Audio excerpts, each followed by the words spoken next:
So yeah, today we needed to clean out my fridge. So there you can see I pulled out a cucumber. That Slaw, that Cabbage head he's fine, but when I get to the carrots and the cucumber, you'll see that that they needed to be used. And that jar has some diced apple in it that's been in there for quite a while, so it needed to be eaten. And then in a second here, you'll see that I get to some lunch meat, which is in that bag behind the apples. So anyway, what I'm doing is I'm making all of this into a slaw because I needed to eat it. And I have found if I consider something a salad, yeah, it's not going to get eaten. But if it's a slaw, I'll probably eat it.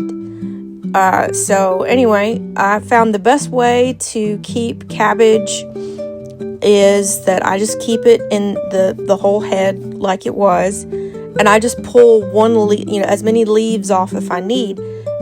I have found as long as the base is still like together, it will last a whole lot longer. So then I just dice it up however I need to.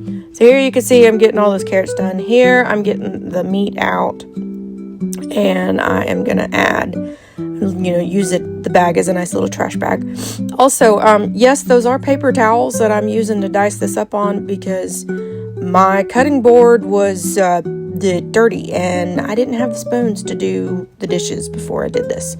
So, you just make do with what you got. And it was about this time that I realized that bowl was not big enough. So, there is when I noticed that it's not big enough when I tried to cut it up. So there you can see I am dicing it up, and I am gonna then get to adding the cucumber here in a second. But can I just say this little dicey thing? Oh yeah, I forgot. I did have some more cabbage that I forgot that I needed. So I was like, there's not a whole lot of cabbage in here. It's mostly the meat and the carrots. So I added some more cabbage. So I'm going to dice that up a little bit. And then I go to get the cucumber. Yeah, there it is.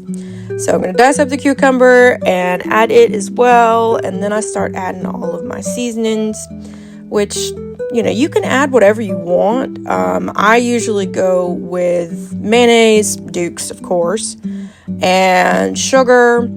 And then some pepper, some salt, some paprika, some minced onion.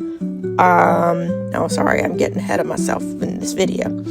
But, the whole point is just, I'm making this to clean out my fridge. So, put whatever is in there that is going to keep you eating it. You'll see here in a second, I already added sugar once, but you'll see here in a second, I added some more sugar. I know that people are going to be going, oh, sugar, no, you shouldn't be adding it. If it's going to make you eat it, add the sugar. All in all, there's maybe 2 tablespoons of sugar in this whole freaking thing. And there is, no joke, 3 or 4 servings of this in here. So it's mostly good things for you, with a couple of tablespoons of sugar added to it to make it tastier. But anyway, so here you can see I added the apple, and I realized again I didn't have enough room, but I'm too lazy, so I was like, whatever, we'll just dice it up in 2 different bowls. But it was pretty dang good. So there you can see I'm gonna use the rest of it and to store the rest of it, and there's what I ate for the day. And yep, I mean, it was good. See y'all later. Bye.